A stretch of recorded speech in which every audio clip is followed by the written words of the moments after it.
Hello, this is Rocky Marciano. When I was heavyweight champion of the world, they called me the Brockton Blockbuster. You find out why.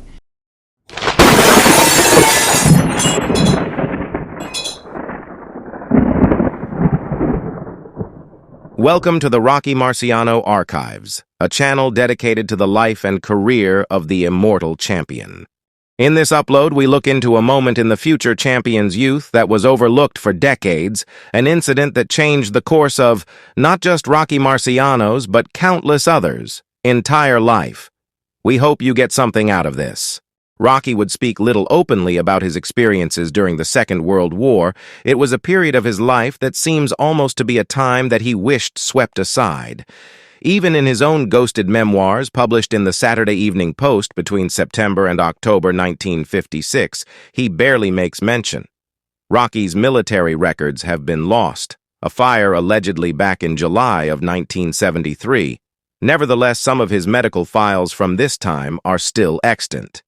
They make fascinating reading, helping piece together his whereabouts at a particular time through hospital visits and doctoral appraisals. For instance, we know that, whilst stationed in Fort Devens, Rocky succumbed to food poisoning, and on January 18, 1944, he fractured his right thumb building a bridge whilst out on night maneuvers when he crushed it under a hammer. We know, too, that on June 19th, according to his official medical records, he was back under observation once again. But this was no splintering of broken thumbs. This time, he was forcibly committed for evaluation, and not to gauge his physical health either, rather his mental state, for Rocco Francis Marciano was at this time incarcerated at the 2912th Disciplinary Training Center, Shepton Mallet Prison in Somerset, UK, under the grading of General Prisoner. The reason for the future Marciano's loss of liberty were briefly captured in his extant files. On a medical card from the 94th General Hospital dated the 19th of June 1944, under the heading Present Illness, we read, "Private went to English civilian's house, and while there states that an altercation occurred, the man's pocketbook disappeared. During the rest of the evening, he, according to the private, was grabbed by another civilian, and the private hit him. That Rocky was involved in several skirmishes during his time in the forces is attested to. However, here he seems to have overstepped the line. Fights amongst servicemen were not uncommon. Some were turned a blind eye to, but an attack on a civilian, regardless of the defense, was unacceptable. It seemed that in order for the soldier to be cleared for a court-martial, first he had to undergo an evaluation of his mental health. Was Rocky too punchy, too aggressive? Results of his psychiatric evaluation were unspectacular yet revealing. He showed no neuropathic traits, as in nail-biting, convulsions, sleepwalking, etc. He did admit, however, that he clashed with authority, occasional arguments in his own words. He also admitted to finding work monotonous, being fired from one job because he simply failed to show up regularly. When his sexual proclivities were probed, he admitted that he lost his virginity at the age of 15, thus dispelling the stories that he was girl-shy. There was certainly no evidence in the report that would show this soldier was pathologically prone to violence, but violence is what would send him to court-martial. So what exact events led Rocky to this crossroad in his life? We briefly passed over them earlier. Following is a deeper account. Rocky and a friend named James Murphy had skipped base on the evening of June 15, 1944, making their way to a bar at the Anchor Hotel in nearby Filton, Gloucestershire, close to the Welsh border. Here, Murphy introduced Rocky to an English acquaintance named Frederick Neath, whom Murphy had met previously. Neath invited Murphy and Rocky back to his room at the nearby Sports and Recreation Club for more drinks, where they were joined by another man, one Eric Ashford. From here, it is alleged that Murphy asked Neath for money. When he was refused, the 6-foot Murphy attacked the much smaller man, stealing his wallet. Rocky was not involved in this altercation, having been standing outside the room to bar the entry of Ashford, who had gone out to fetch his briefcase. Rocky remained outside when, after a short time, Neith emerged with injuries to his face. Neith and Ashford then made their way outside the building to get the Americans' coats from Neith's car, when, it is alleged, Rocky punched Ashford several times before holding him tight and allowing Murphy to rifle his pockets, taking his wallet too, along with a fountain pen and savings certificates, before the pair left the scene and made their way back to base. The two accosted Englishmen quickly put in a complaint to Inspector William Hart at the local police station, who quickly acted upon the information provided. The next morning, both Rocky and Murphy were summoned to see Inspector Hart and their own camp commander to answer the allegations. At first, both servicemen denied they had even left camp the night before and had a witness to prove it, but this was soon proven to be a lie when the items taken the night before were found in Murphy's possession. Faced with this evidence, they had no option but to confess, yet each maintained that they were actually defending themselves from the two men who, they claimed, had assaulted them. The reason they had the Englishmen's wallets was due to their intent to gain the identification cards of their alleged attackers in order to put in a complaint against them.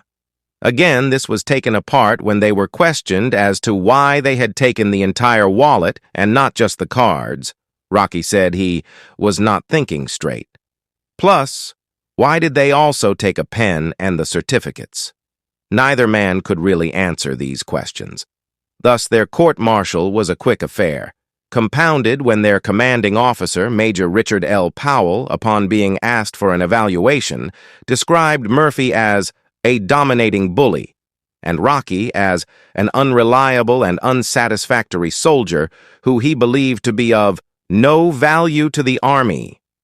Murphy was sentenced to 10 years hard labor for his involvement in both assaults, whilst Rocky was to serve 7 for his involvement in the Ashford incident. Rocky would later have his sentence commuted to 3 years and serve just under 2. These events would, understandably, never be openly discussed. The little we know of his time in military prison, we can again glean from his medical records, which mention him on the 7th of December, 1944, when he shows up at Fort J, New York, where he is suffering once more from pneumonia, that illness which almost cost him so dear as an infant. The next solid evidence of his time incarcerated shows him to be in the Fort Benjamin Harrison Infirmary. Again, suffering from pneumonia, Rocky is listed as being transferred to the hospital from the Fort Benjamin Harrison Disciplinary Barracks, where he is believed to be still a prisoner. The terms DD susp, dishonorable discharge suspended, on his medical forms of the time infers that he was not on active service, but is instead serving a period of confinement. Marciano remained in the Fort Ben, as the area was cordially termed, infirmary for a little over a week. Bed rest and penicillin were the nature of the day for him whilst resident there, until, at the tail end of March 1946, he was returned to duty, finding himself at Fort Lewis, Tacoma, Washington. Had he really spent all that time from May 44 until March 46 interred? His discharge papers certainly show that he lost some 563 days from active service, time for which he was not paid, which would no doubt have jarred him immensely. This equates to approximately 19.5 months. That he opted to remain in the forces longer than he initially intended, i.e., the terms of his calling up, for the duration of the war or other emergency plus 6 months, subject to the discretion of the president or otherwise according to law, affirms that he wished to make up for lost time, and in so doing earn himself an honorable discharge. The thought of carrying around the stigma that a dishonorable discharge would bring to him and his family was not an option. It is striking, looking back, that it was as a direct consequence of the indiscretions of one Rocco Marciano that we had Rocky Marciano at all. For had he been a standout soldier, a nose-clean, head-down sort of individual, then he would more than likely have seen out his terms of enlistment and returned to civilian life around February of 1946, the war having ended in August of 45. Instead, he had time to make up, and he used it well, for it was whilst at Fort Lewis that he joined both the camp's baseball and, eventually, after some coaxing, boxing team. That indiscretion, that one moment of misguided loyalty, changed Rocky's life forever and gave the world one of the most remarkable figures to ever live. Thank you for listening. If there are lessons to be learned from this part of our hero's journey, it's that we all, even the legends, have a past. But it is how that past shapes the future that is important. For Rocky, it propelled him inadvertently into boxing. So when life seems to be against you, either through your own actions or at the hands of others, just think. These hard times now are shaping you for a glorious future.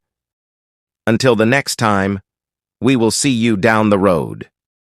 If you like this content, then hit the subscribe button. To really support this channel, consider joining for just over $1 a month and unlock ad-free members-only content. Every member will play a key part in revealing the real Rocky. As soon as the bell rang, it was a completely different person going out there, and I couldn't explain it except I just enjoyed combat. I just enjoyed the sport that I had learned so well, and I had practiced so much that when the bell rang, I did a job. I could concentrate on the opponent. The fight itself was strictly to prove myself as a fighter. I had to prove that I was a better man.